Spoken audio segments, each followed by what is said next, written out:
पुढची महत्त्वाची बातमी आपण पाहूयात। थोड्याच वेळात महायुतीच्या समन्वय समितीची बैठक आहे। विधान परिषद निवडणुका, महामंडळांचं वाटप आणि जिल्हा समित्यांच्या चर्चेवर या बैठकीमध्ये महत्त्वाचे निर्णय होण्याची शक्यता आहे। भारतीय जनता पक्षाच्या वतीने चंद्रशेखर बावनकुळे, गिरीश महाजन, शिवसेनेच्या वतीने दादा भुसे, उदय सामंत आणि राष्ट्रवादीकडून छगन भुजबळ, हसन मुश्रीफ हे नेते या बैठकीला उपस्थित राहणार आहेत।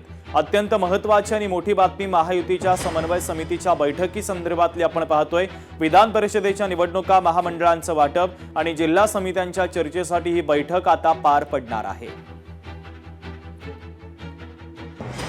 आमचे प्रतिनिधी चेतन ननावरे जोडले जात आहेत। त्या बातमी संदर्भातले अधिकचे आणि ताजे अपडेट देण्यासाठी चेतन।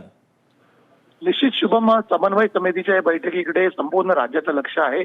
कारण 16 स्थानिक स्वराज्य संस्थांच्या निवडणुका आणि या व्यतिरिक्त नागपूर येथील स्थानिक स्वराज्य संस्थांची पोटनिवडणूक अशा 17 जागांसाठी आता निवडणूक पार पडणार आहे। आणि या संदर्भात महायुतीकडून आता जागा वाटप आहे ते ठरवलं जाईल।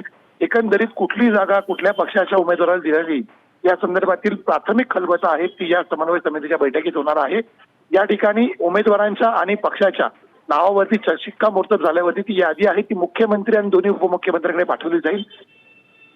यानंतर मुख्यमंत्र्यांच्या अध्यक्षतेखाली झालेल्या बैठकीमध्ये यावरती अंतिम शिक्कामोर्तब होणार आहे। त्यामुळे समन्वय समिती आता कुठल्या नेमकं राष्ट्रवादी, शिवसेना आणि भाजपमध्ये किती जागा आपापसात वाटून घेत आहेत आणि त्यावरती मुख्यमंत्री कशा प्रकारे शिक्कामोर्तब करतात याकडे सर्वांचं लक्ष असेल। अगदी चेतन, अत्यंत महत्त्वाचे अपडेट या बैठकीच्या संदर्भातले तू पोहोचवलेले आहेत, तुर्तास धन्यवाद।